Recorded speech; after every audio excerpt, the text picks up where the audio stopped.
ফিনল্যান্ডে tuition fee ছাড়া পড়াশোনা করা যায় কিনা? যদি যায় তাহলে সেটা আসলে কিভাবে সম্ভব? আজকের ভিডিওতে আমি এই জিনিসটা নিয়ে আলোচনা করব এবং ভিডিও শেষে এই যে উইদাউট টিউশন ফিতে পড়াশোনা করা যায়, এটার জন্য আপনাদের কিছুর জন্য কিছু টিপসও থাকবে। সো আম ভিডিওর মেইন টপিকে যাওয়ার আগে কয়েকটা ইনফরমেশন। নাম্বার 1 হচ্ছে আমাদের হোয়াটসঅ্যাপ গ্রুপ আছে এবং ফেসবুক গ্রুপ আছে, পেজ আছে। চাইলে সেগুলাতে জয়েন করতে পারেন বা ফলো করতে পারেন রেগুলার বেসিসে আপডেট পাওয়ার জন্য। এটা ছাড়া আমাদের যে হায়ার স্টাডি রিলেটেড একটা ই-বুক আছে, সেটাও চাইলে আপনারা ফ্রিতে পাইতে পারেন। এইসব কিছুর লিঙ্ক হচ্ছে ভিডিওর ডেসক্রিপশন বক্সে আমি অ্যাটাচ করে দিব। এখান থেকে আপনারা ইজিলি এগুলাতে অ্যাক্সেস করতে পারবেন। সো এখন আসি যে মেইন টপিকে, যে ফিনল্যান্ডে আসলে টিউশন ফি ছাড়া পড়াশোনা করা সম্ভব কিনা? এটার আনসার হচ্ছে সম্ভব, যদি আপনি 100% স্কলারশিপ পেয়ে থাকেন। সো অনেকেই হয়তো ভাবতে পারেন যে এটা তো সবাই জানে বা আমিও জানি, আপনিও জানেন, তাহলে এটা বলার কি দরকার? ওয়েল বেসিক্যালি অনেকেই আছে যারা হচ্ছে যে এই ব্যাপারে জানেন না। সো ভিডিওটা তাদের জন্যই। সো আপনারা যদি অলরেডি জেনে থাকেন, তাহলে আপনারা চাইলে এটা স্কিপ করতে পারেন। সো এইখানে আসলে আরো বেশ কিছু ফ্যাক্টর আছে যে এই উইদাউট টিউশন ফিতে পড়াশোনা করার যে বিষয়টা, সেটা নিয়ে। ফার্স্ট অফ অল, এটা শুধুমাত্র আপনি রিসার্চ ইউনিভার্সিটিতেই করতে পারবেন। কারণ রিসার্চ ইউনিভার্সিটি গুলাই হচ্ছে যে আপ টু 100% টিউশন ফি এবার স্কলারশিপ দিয়ে থাকে। বাট অ্যাপ্লাইড সায়েন্স যে ইউনিভার্সিটি গুলো আছে, সেখানে কিন্তু এই অপরচুনিটি নাই। দ্যাট মিনস যারা ফিনল্যান্ডের রিসার্চ ইউনিভার্সিটিতে মাস্টার্স প্রোগ্রামে যাবেন, তারা হচ্ছে যে যদি এই স্কলারশিপ পান, তাহলে হচ্ছে টিউশন ফি ছাড়াই ফিনল্যান্ডে পড়াশোনা করতে পারবেন। অ্যান্ড সেকেন্ডলি, এইখানে রিসার্চ ইউনিভার্সিটিতে দেখা যায় যে যারা শুধুমাত্র মাস্টার্সে যাচ্ছেন, তাদের ক্ষেত্রে এটা প্রযোজ্য। ৩ নাম্বার হচ্ছে যে আগে দেখা যেত আপনার এই ২০২৫ এর আগে যে অলমোস্ট সব ইউনিভার্সিটিতেই কম বেশি 100% টিউশন ফি এবার স্কলারশিপ দিত। বাট রাইট নাও সেটা একদম লিমিটেড হয়ে গেছে। মাত্র ২ টা ইউনিভার্সিটি এখন এই অপরচুনিটি দিচ্ছে। একটা হচ্ছে ইউনিভার্সিটি অফ হেলসিংকি, ২ টা হচ্ছে আলতো ইউনিভার্সিটি। সো এখন কথা হচ্ছে যে এখানে আসলে স্কলারশিপ পাওয়ার ক্রাইটেরিয়া কি বা কিভাবে পাইতে পারেন? সো আমার নিজের যে এক্সপেরিয়েন্স, আমি নিজেই হচ্ছে হেলসিংকি ইউনিভার্সিটি থেকে স্কলারশিপ নিয়ে পড়াশোনা শেষ করছি।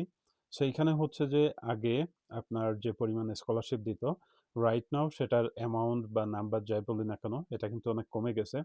লেটস সে আগে হচ্ছে আমার ডিপার্টমেন্টে বা আমার প্রোগ্রামে হয়তো তারা ৫ জনকে 100% টিউশন ফি এবার স্কলারশিপ দিত। সেটা এখন হয়তো ১ জন বা ২ জনকে দেয়। কারণ নতুন গভর্নমেন্ট আসার পরে তারা হচ্ছে অনেক ফান্ড কাট করছে ইউনিভার্সিটি থেকে। এইজন্যই হচ্ছে যে এই স্কলারশিপ এ এ স্কলারশিপের সংখ্যাটাও আসলে কমে গেছে। ইভেন আগে তারা হচ্ছে লিভিং অ্যালাওয়েন্সটাও দিত। এখন সেটাও নাই। কোনমতে হচ্ছে যে এই ২ টা ইউনিভার্সিটি, আই মিন আলতো ইউনিভার্সিটি অ্যান্ড হেলসিংকি ইউনিভার্সিটি, তারা হচ্ছে যে এই 100% স্কলারশিপ দিচ্ছে। সো এখন হচ্ছে যে আসলে এই 100% টিউশন ফি এর স্কলারশিপ পাওয়া, এটা অনেক বেশি কম্পিটিটিভ হয়ে গেছে কম্পেয়ার টু ২০২৫, ২৪, ২৩ এই সময়ের সাথে যদি আমি তুলনা করি। সো এখন কথা হচ্ছে তাহলে এটা পাওয়ার জন্য প্রোফাইল কেমন হইতে হবে? ওয়েল আমার কাছে মনে হয় যে একটা স্ট্যান্ডার্ড প্রোফাইল লাগবে। লেটস সে আপনার জিপিএ যদি 3.5 প্লাস থাকে, আপনার যদি রিকোয়ার্ড আইএলটিএস স্কোর থাকে, ভালো মোটিভেশন লেটার লিখতে পারেন, রেকমেন্ডেশন লেটার কালেক্ট করতে পারেন, অ্যান্ড অবশ্যই আপনার যদি রিসার্চ এক্সপেরিয়েন্স থাকে, তাহলে আপনি এই স্কলারশিপগুলোর জন্য একটা কম্পিটিটিভ প্রোফাইল আপনার কিন্তু হয়ে যাচ্ছে এবং আপনি এই স্কলারশিপের জন্য ক্যাপাবল। সো আপনি যখন অ্যাপ্লিকেশন করবেন পার্টিকুলারলি আলতো ইউনিভার্সিটিতে, আপনার এই স্কলারশিপের জন্য আলাদা করে কিন্তু কোনো কিছু করা লাগবে না। আপনি জাস্ট অ্যাপ্লিকেশন সাবমিটের টাইমেই হচ্ছে যে অ্যাপ্লিকেশন হচ্ছে স্কলারশিপের জন্য বাই ডিফল্ট হয়ে যাবে। বাট আপনি যখন হেলসিংকি ইউনিভার্সিটিতে অ্যাপ্লিকেশন করবেন, তখন হচ্ছে আপনাকে আলাদা করে একটা স্কলারশিপ লেটার লিখতে হবে যে আপনি কেন স্কলারশিপে আবেদন করতে চান বা স্কলারশিপ কমিটি যারা আছে তারা আসলে কেন আপনাকে স্কলারশিপটা দিবে। সো আমার কাছে মনে হয়েছে যে আলতো ইউনিভার্সিটিতে অবশ্যই কম্পিটিটিভ, বাট হেলসিংকি ইউনিভার্সিটিতে এটা আরো বেশি কম্পিটিটিভ, কারণ এখানে আপনাকে অ্যাডিশনাল একটা লেটার লিখে এক্সপ্লেইন করতে হচ্ছে। সো আপনার ওই মোটিভেশন লেটার লেখার পাশাপাশি আপনি অবশ্যই যে স্কলারশিপ লেটার লিখবেন সেটাও খুব ভালোভাবে লিখতে হবে। আদারওয়াইজ আপনি হয়তো অফার লেটার পাইতে পারেন, বাট তখন দেখা যাবে যে আপনার স্কলারশিপ লেটার যদি খুব বেশি ভালো না হয়, তখন কিন্তু আপনি স্কলারশিপটা নাও পাইতে পারেন আপনার ওভারঅল প্রোফাইল ভালো হওয়া সত্ত্বেও।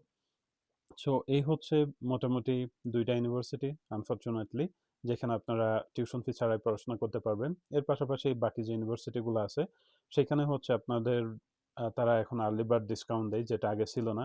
বাট আমি আমার নেক্সট ভিডিওতে আপনাদের সাথে শেয়ার করব যে ফিনল্যান্ডে যেহেতু টিউশন ফি আছে এবং স্কলারশিপ উঠায় দিছে, তাহলে কোন ইউনিভার্সিটিগুলাতে আসলে আপনারা সবচেয়ে কম টিউশন ফি দিয়ে পড়াশোনা করতে পারবেন। এই বিষয়টা নিয়েই আমি হচ্ছে নেক্সট ভিডিওগুলাতে আলোচনা করব। যেন পরবর্তী বছরে যারা আপনারা যাইতে চান তারা এট লিস্ট একটা ক্লিয়ার আইডিয়া পাইতে পারেন যে কোন ইউনিভার্সিটিতে গেলে আসলে কেমন টিউশন ফি লাগতে পারে।